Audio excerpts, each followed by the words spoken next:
No programa de hoje eu converso com um compositor, jornalista e produtor cultural que teve a maior inspiração para a carreira dentro de casa. Mário Lago Filho, como o próprio nome já diz, é filho do saudoso Mário Lago, um dos maiores artistas brasileiros de todos os tempos. Máriozinho, obrigada pela sua presença. Sempre que quiser, estou aqui. Você, como o seu pai, também é um artista de múltiplos talentos, né? Seu pai foi ator, compositor, radialista, você também atua em várias áreas. Como é que foi a influência dele na sua escolha profissional? Olha só, escrever, fazer samba, eu realmente me acostumei dentro de casa. Vendo, papai passava o dia inteiro cantando, mostrando, botando música em casa. A música sempre teve muito lá em casa, porque eu venho de uma família de músicos, de duas famílias de músicos, na verdade, da parte do meu pai, né? E da minha mãe também, porque meu tio era compositor. Agora, a questão do produtor cultural, outras coisas assim, na verdade, eu puxei a família da minha mãe, que eu fui ser jornalista primeiro. Depois eu cansei e comecei a trabalhar com produção cultural diretamente. Mas, na verdade, se você for parar para pensar em termos de influência, eu seria um ator razoável, porque eu cheguei a fazer faculdade de teatro, mas eu cheguei à conclusão que nem a mim mesmo eu ia suportar como ator. O único ator que eu suportava dentro de casa era meu pai, e dois dentro de casa não ia caber. Aí eu fui optando porque eu prefiro ficar num botequim, no canto, sem ninguém ir lá falar comigo, ser um desconhecido. Mas como músico houve bastante porque não influência. tinha jeito, porque papai sempre conversava muito em casa, lia poemas pra gente, mostrava as coisas que ele fazia, lia trechos de livros, indicava livros pra gente ler. Então isso é naturalmente, não só na parte de música, mas também na própria estrutura de vida de todos os filhos, ele foi uma influência muito forte por conta disso.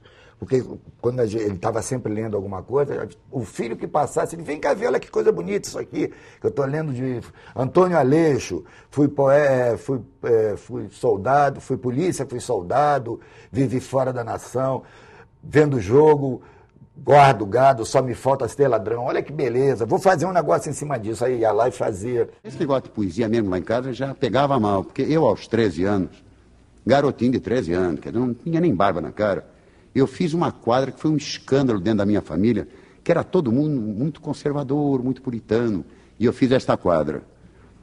Não creias que é petulante nem audacioso que eu digo. Em vez de ser teu amante, prefiro ser teu amigo. Foi um escândalo tremendo lá em casa, um garoto de 13 anos fazendo uma quadrinha dessa. Tá? Aí a gente foi se acostumando com isso. Então, eu peguei muito jeito dele de escrever, a métrica dele, o jeito de fazer rima, o jeito de buscar imagens. Então, o jeito que eu escrevo é muito parecido com o jeito que ele escrevia. O que ele gostava, assim? Você lembra que ele gostava? Dessas coisas que ele mostrava para os filhos? Papai, primeira providência. Música, ele não era preconceituoso com relação à música. Ele sempre procurava ouvir primeiro antes de... Ele não falava assim, eu não gosto disso. Ele procurava ouvir.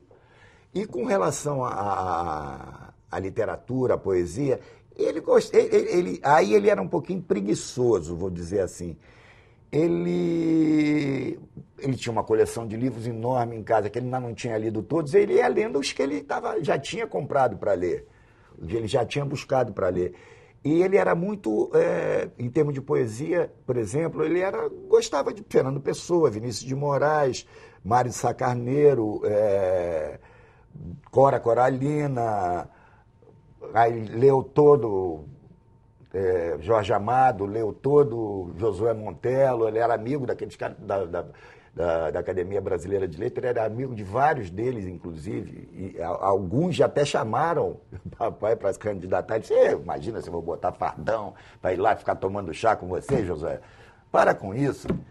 Era vizinho, ele adorava Drummond, eles eram vizinhos no final da vida do Drummond, ali em Copacabana, na rua Júlio de Castilhos, a gente morava e o Drummond morava mais em cima na rua, esqueci o nome. Tanto que, agora no centenário dele, agora em 2011, eu cheguei a pensar na possibilidade de fazer uma estátua dele no mesmo banco que está o Drummond, ficar um de frente para o outro, como se estivessem conversando, porque eles conversavam diariamente, eles se encontravam e ficavam conversando e eu adorava. E esse negócio de não ter celular na época era horrível, porque eu saía para andar com o papai, aí de vez em quando passava o Drummond, eu deixava eles irem na frente conversando e eu ficava atrás olhando aquilo, aquela imagem na minha frente, Carlos Drummond de Andrade, Mário Lago, mas olha, Drummond, Mário, não sei o quê, e os dois conversando e eu não tinha um celular para tirar. Para tirar uma nem foto. uma câmera, porque eu também nunca fui de fazer isso, e meu irmão, que era o fotógrafo, eu saía com o papai às 6h30, 7 horas da manhã, de manhã cedo. Meu irmão, eu não vou acordar para tirar fotografia, e não ia. Tá vendo? Olha o que nós perdemos.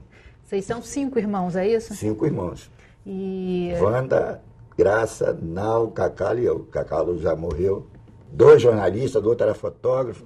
A Wanda era líder comunitária. Nossa. A Wanda tocava fogo no Leme, o prefeito tinha medo dela, que ela era presidente da Associação de Moradores do Leme. Tudo que é prefeito tinha medo dela. Lá vem ela, meu Deus do céu. E como é que era a casa da família Lago? Olha, era por incrível que pareça, papai produzia para a rádio, escrevia para a rádio, atuava em teatro, atuava em cinema, ele dirigia, ele fazia tudo, ele passava o dia inteiro. Papai, eu acho que ele não dormia, a sensação que eu tenho é que ele não dormia, porque de noite ele ainda saía para a Fiorentina, voltava, escrevia capítulo da radionovela. Mas engraçado, ele parecia também que estava sempre em casa. Porque eu não sei como é que ele conseguia fazer isso, embora fosse ateu, marxista autônomo, que ele se dizia, ele parecia onipresente.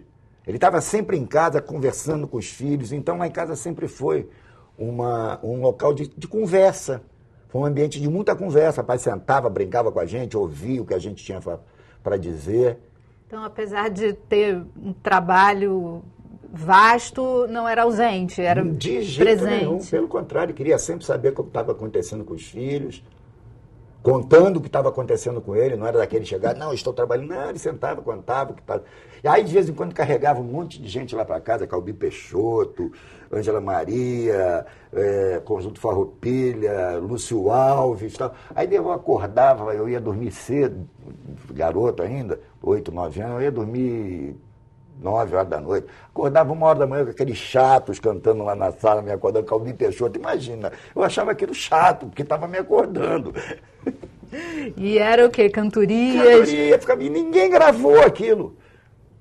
Dolores Duran. Verdadeiro sarau, Dolores Duran, mamãe e papai contavam que ela gostava de fazer paródias, e tinha uma música sertaneja, não, uma música sertaneja não, uma música daquele tipo de tragédia, churrasquinho de banho, maior golpe do mundo que tive na minha vida, foi com 9 anos, perdi minha mãe querida, morreu queimada no fogo, mas a música que ela cantava era sobre um desastre, e tinha, mas isso era muito comum, ainda é comum no interior, mas a música que ela cantava era sobre um desastre de trem, as pessoas caíam de rir, que ela fazia um dramalhão, isso não tem um registro disso. Lá em casa não tinha esse hábito de filmar as reuniões, de gravar, como em várias casas. E o pai do seu avô paterno, ele era maestro. O avô era maestro, o tio dele era maestro, os tios dele eram maestros. A parte da minha avó, os tios, o pai dela, os tios dela eram músicos. Eram 2 vertentes de família de músicos que foram desembocar num comunistazinho, como dizia. E o comunistazinho cedo começou a tocar piano? Cedo, papai foi um jovem aprendiz de piano, premiado, inclusive. Ele foi aluno da primeira mulher do Vila Lobos, Dona Lucila. Ele era a menina dos olhos da Dona Lucila, imaginava para ele um futuro fantástico de concertista, até o dia que ele foi ver um recital do Rubinstein no Teatro Municipal, ao fim do qual ele chegou à conclusão que por mais que ele estudasse 20 horas por dia, ele não ia conseguir tocar nunca daquele jeito. E largou o piano. Foi um escândalo na Vila Rui Barbosa, onde eles moravam. Ele largou o piano e... Largou o piano, ainda não tinha caído na música popular brasileira, porque ele era um adolescente.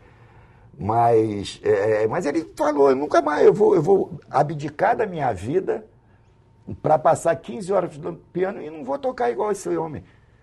Esse Deus. Aí largou, o Vila Lobos chamou o papai lá, pensa no que você está fazendo. A dona Lucila Isso chorava. tinha que idade? Tinha até uns 14, 15 anos. Ou seja, década de 20, por aí. Isso, década de 20.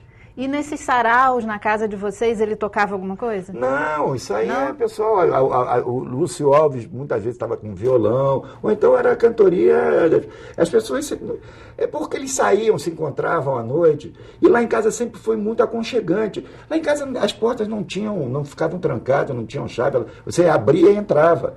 Tanto que em 64, quando foram prender papai, a porta dos fundos, ela só ficava encostada mesmo, porque a tranca estava quebrada. Ela era aqui, logo em frente, a um passo era o banheiro de empregada.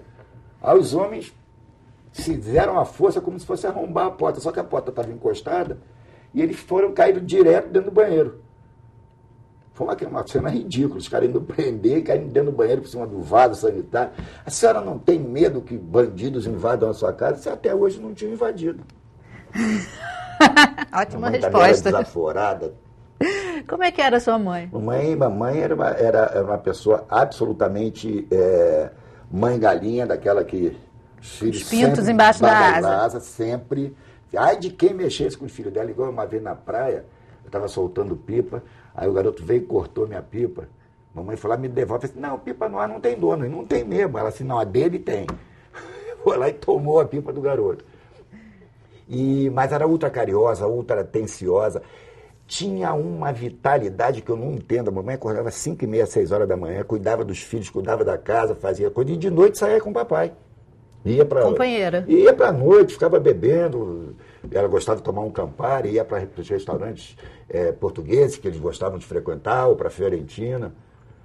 Onde conviveu com a Mária Rodrigues, com Toninho de Matos, os grandes nomes da música portuguesa da época. A Amélia, a dona Zeli tinha um pouquinho de Amélia? Não, que ele inclusive fez a Amélia antes de conhecer a mamãe. Ah, é? Primeira providência. Ele Mas fez quando era uma mulher companheira. A Amélia, na verdade, ela nasceu porque ela era a faxineira da casa do Almeidinha, do irmão da Araci de Almeida, um baterista, que quando ele levava um chute de uma mulher, levava um pé na...